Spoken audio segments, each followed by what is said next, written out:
वहीं ब्रिटेन में विपक्षी कंजर्वेटिव पार्टी के सांसद बॉब ब्लैकमैन ने ब्रिटेन सरकार से 1919 के जलियांवाला बाग हत्याकांड के लिए भारत के लोगों से औपचारिक तौर पर माफी मांगने को कहा है। उन्होंने संसद में कहा कि ब्रिटिश सरकार को 13 अप्रैल से पहले माफी मांगनी चाहिए। दरअसल अगले महीने जलियांवाला बाग हत्याकांड की 106वीं बरसी मनाई जाएगी।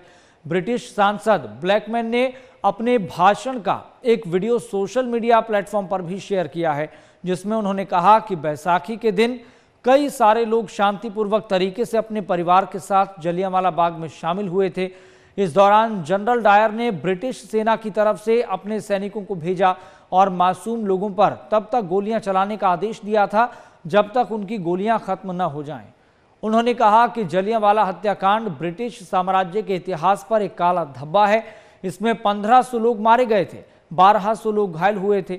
बता दें कि आज तक किसी भी ब्रिटिश पीएम ने जलियांवाला बाग हत्याकांड के लिए माफी नहीं मांगी है।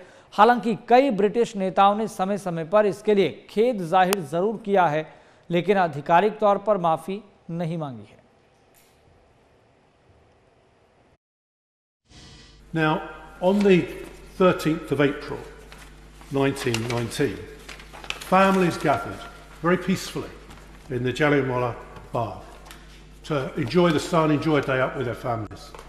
General Dwyer, on behalf of the British Army, marched his troops in and ordered his troops to fire on those innocent people until they ran out of ammunition. At the end of that massacre, 1,500 people were dead and 1,200 injured.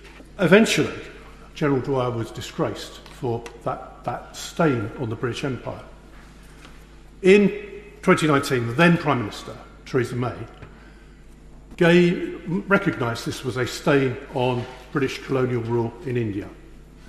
But could we have a statement in government time? The anniversary of this will be on the 13th of April this year when we're in recess. So could we have a statement from the government admitting to what went wrong and formally giving an apology to the people of India?